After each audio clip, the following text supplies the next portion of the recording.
All right, all right, all right. It's the BMF, the badass Matt Frevola. Well, I don't have your image on screen so, yet. Give you a second. Get settled in. There we go.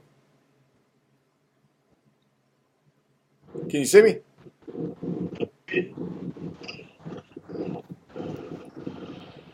yeah, There we go.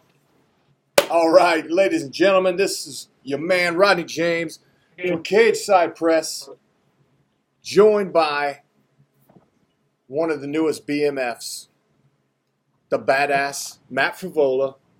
How you feeling, man? That cut looks pretty gnarly. yeah, got a couple stitches in there. I'm healing up nicely actually. So, You had I don't think hands are good, knees are good, ankles a little swollen, and I think I got a broken toe. Other than that, must Hear be me? feeling pretty great. Yeah, I can hear you. Um, Can you hear me? I can hear you. Okay. I'm about to get to hopefully better connection. Okay. Where you at? Out on Long Island? You still down in Yeah, Florida? I'm driving to Huntington. No, I'm home. I got home Sunday night. Well, listen, man. UFC Tampa was one of the greatest events I've ever witnessed, and this is talking about going back to the VHS days. Some kids don't even know what the hell a VHS is or how it works. I used to rent the UFC tapes from Blockbuster back in the day and watch them at home on the weekends, man. Well, listen, I've seen a lot of amazing fights both on television and live. That whole entire card was amazing from start to finish. Even the fights that kind of sucked were still good, like the Mackenzie Dern Amanda Hebus fight. But your fight, let's talk about another amazing fucking just gritty, grinding performance from you. A total all-out war. If the Lando Venata fight was like the standard for just amazing fucking wars, this one, this one is like well beyond that. Am I right? Yeah, I've been having these Rocky fights. Well, it's like yeah. Go ahead. they're good back and forth fights, and I've been doing enough in these wars to get the wins. And I even going back to that Lando fight. I think I won that fight too. I won round 1 and 3 in that fight as well, but I guess I got 10-8 in the second round. But another close fight. But this was another close fight, and I definitely won rounds 1 and 3, and he won round 2. But it was a great fight. Yeah, man, and it really, I spoke with Thomas Gifford earlier. He's a guy who was also on the card. You know, got beat up really, really bad, but I think he actually endeared himself to more fans in that loss than his opponent did with a win. And I think finally, and what I've been saying for a long time, ever since I, saw you fight in Contender Series in 2017, I tell everybody we've had you on the show. We say, look, watch out for this guy, Steamrolla. And I think finally, man, we saw a fight where you're just like in every single position, every single area, whether it was wrestling, boxing, jiu-jitsu, didn't matter. We got to see you in every possible position and thrive under adversity. Go from the brink of victory to the brink of, maybe even defeat perhaps. Because when that knee hit you, man, I was worried. I mean, you see the replay. I don't know if you've watched it, but your eyes kind of Oh bent a yeah, minute. I go, oh, shit. And this guy's still going. He's still fighting. He's still yeah. very much in it. I'll fight that from anything. When I'm in there, I'm fighting to the end, and I'm glad I got to hit some adversity and come back from that adversity and get a hard fought win. But I'm excited, just to keep training, keep getting better, and even my next fight. I just fought these 2 6'3" southpaws, having to get into that range. It's not. I'm excited to fight a guy that maybe is my size. I have some reach on. It would be cool. I got a lot more that I can display too, and I'm going in there trying to finish every fight, every second. So I'm looking finish my next fight for sure. So I was very impressed. excited. I was very impressed with your opponent's ability to take a punch because you hit him with some really, really big shots that would put a lot of guys down or possibly out. And so I give him all the credit in the world for doing that.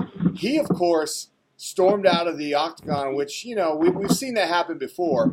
And there's, some journalists on social media that are trying to, defend that. No, that's fine. But he also went to social media on more than one occasion and was kind of, bad mouthing the decision. Like, dude, okay, listen, man, I understand if you get a little upset and you storm out, but at some point you got to get over it and you got to accept the fact that, you're the only person that thinks you won that fight. No one else, except that one judge. Yeah, well, definitely on social media, I'm seeing that some other people probably think that he won the fight, but I rewatched the fight, and I won. I definitely won that fight. It was a close fight, but I won it, I won it where it mattered. Two of the judges said I won. One judge said he did, and in a close fight, that's it could go either way, and I got my hand raised. But yeah, he emotions run high in there. So, he was definitely, like, storming out of the cage, but I was more concerned with just, my hand getting raised and handle business in front of my people. I'm sure that he looks back and would have handled the situation better. Well, speaking of your people, this was almost a homecoming for you in a way because although you're from Long Island, you've spent some time in Tampa. You got a lot of good close friends, and you had a lot of support. They actually panned out to the crowd, and we saw quite a bit of support for Steamrolla, and we heard that chant once again that I remember hearing at Contender Series. Yeah. So on a scale of 1 to blackout, how drunk did you get afterwards?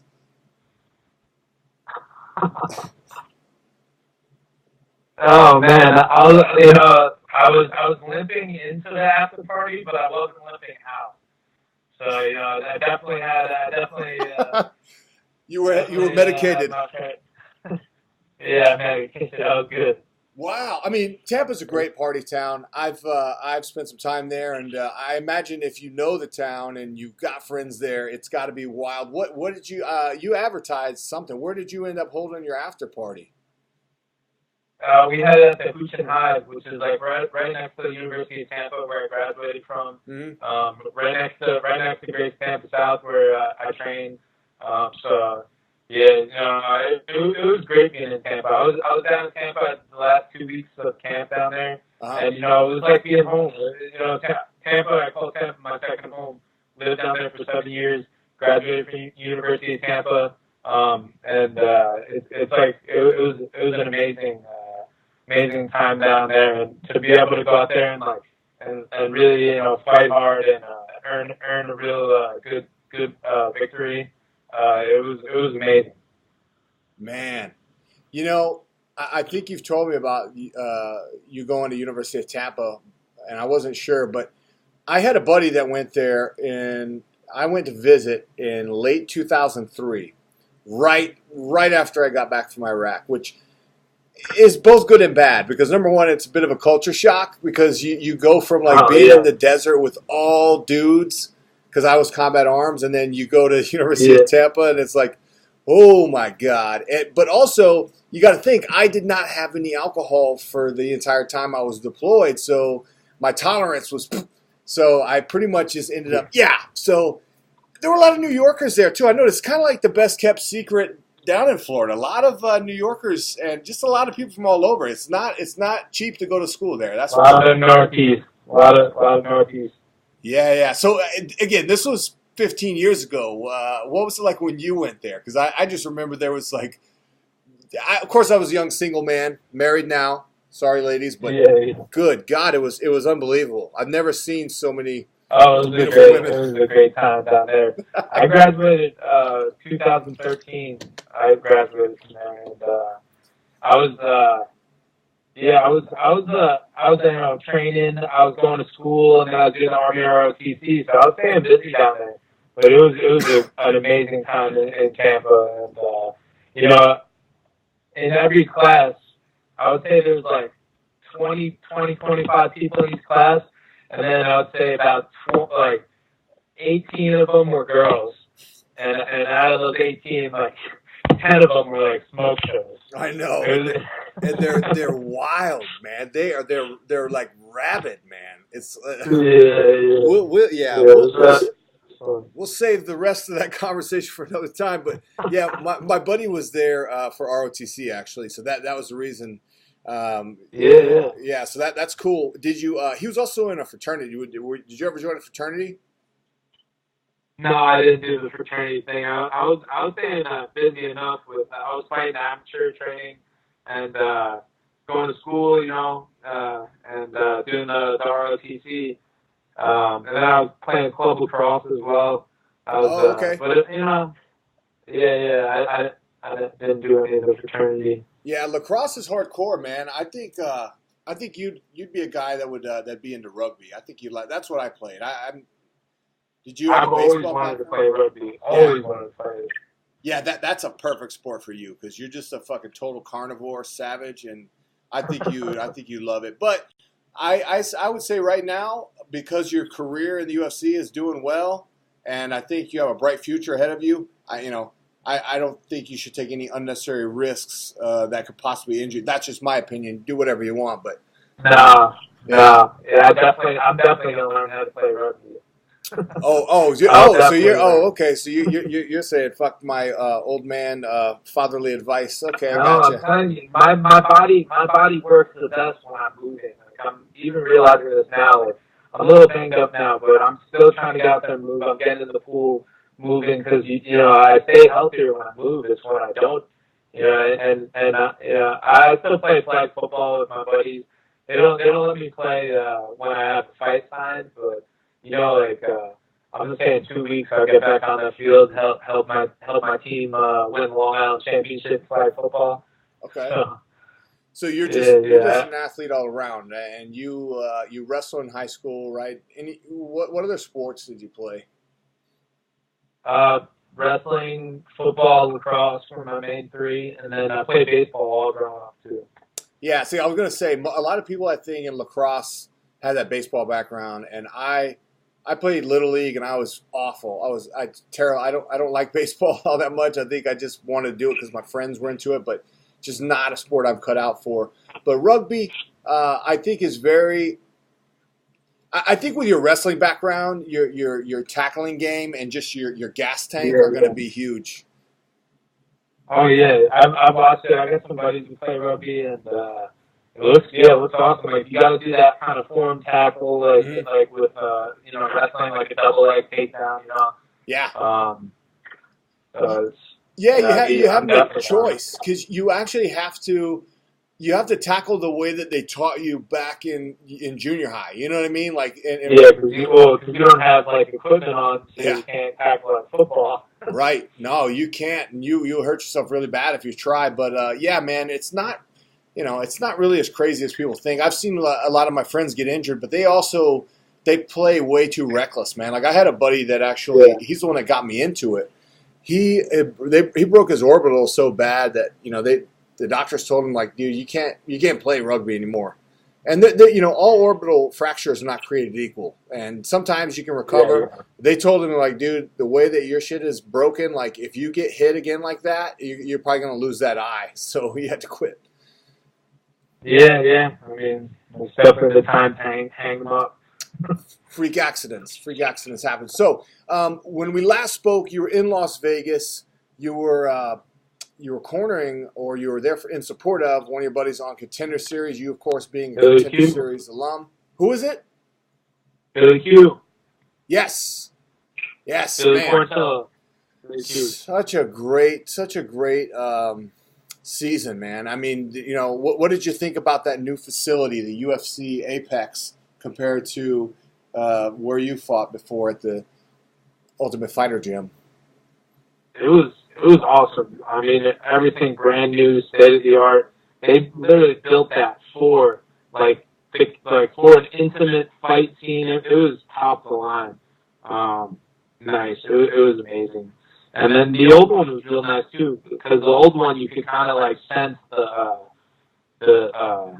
past, like all the old Ultimate Fighters in there, like the history behind the old Ultimate Fighter gym. But this new Apex is state of the art, and it's going to be around for a long time now. So it's cool that we were there for that first season and watch it keep growing. Yeah, that is really cool, man, because that first season was a big hit, in large part to people like you and people like Ocho and Sadiq Yusuf, I think, or maybe he was on season 2. A lot of great guys, your buddy included, and man, this season was incredible. So I'm glad you got to experience that. Now, when we talked to you, it was right before the fight. You had recently signed a 4-fight deal, so I'm thinking the Pena fight was the first of those, correct? Yeah.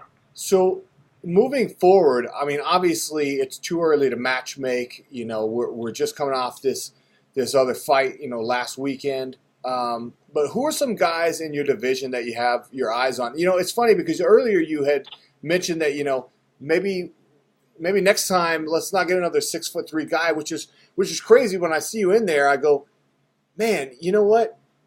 Bob Ross looks so much bigger, but I know Matt Frevola is a big lightweight because I've seen you in person, and you are not a small lightweight at all. So it's definitely the right division. Who are some of the matchups that you're thinking about that make sense? I'm gonna talk to my coaches, see whose schedule kind of lines up. I'm gonna probably fight next, beginning of next year. So we'll see, but I always want to travel too, traveling would always be cool, but I don't know, we'll see. Yeah. But as long as I feel like I'm still winning, so I can kind of like dictate where I want my fight career to go. So I definitely want to an opponent that excites me and somebody I can really put on display everything that I can do. I just beat up these taller guys that have the reach, and now I'm excited. I want that head kick knockout. And I want to. So we'll find somebody perfect, and whoever it is, they're gonna get steamrolled, and it's gonna be great. Awesome, I love it. Steamroll them. All right, so this weekend, one of your mentors, coaches, training partners, friends, Chris Weidman. He's jumping up to light heavyweight, taking on a guy who's got a lot of hype behind him in Dominic Reyes, a guy who's undefeated. A lot of people are wondering, is this the guy? Is he the guy that's going to stay undefeated? Is he going to rise up and eventually face John Jones? So it's hard for us to be objective here because you're very close to the situation, but just kind of give me your thoughts on that fight, just the matchup and what to expect. Well, everything's looking good. It's awesome seeing him go through fight camp and being healthy, not having to cut all that weight. I think having Weidman at 205, he's going to be a monster.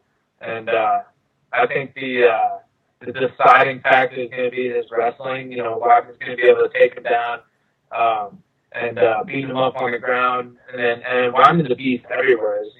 His striking, just his overall. I think I see him going out there and controlling the pace of the fight with his striking and his takedowns and going out there and getting this big win. Wow. That's an exciting one, man. I'm glad that we get another amazing card just coming off of one last weekend. We're going right into a new weekend, another free card, not on pay-per-view. That's going to be on, is that regular ESPN or ESPN Plus? I think it's actually regular ESPN. Yeah, good exposure. Yeah, I'm heading up there on Friday, actually. I was just getting ready to ask. So, okay, and who's going with you?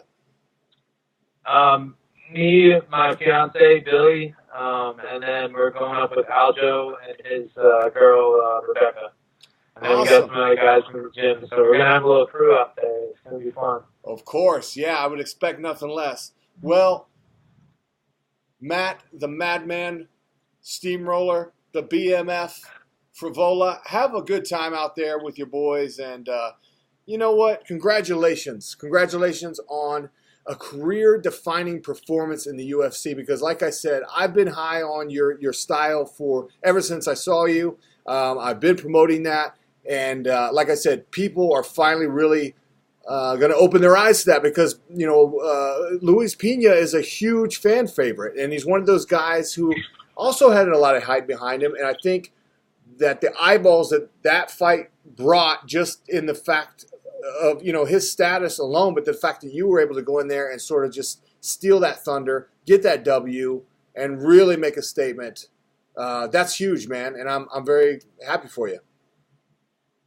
Thank you, man. I appreciate that. I had to show that Army strong out there, you know. That's right. I appreciate it, and hit me up whenever you want to talk. All right, my friend. Well, I thank you again for your time, and we'll see you next time around, brother. All right, see you later. Later.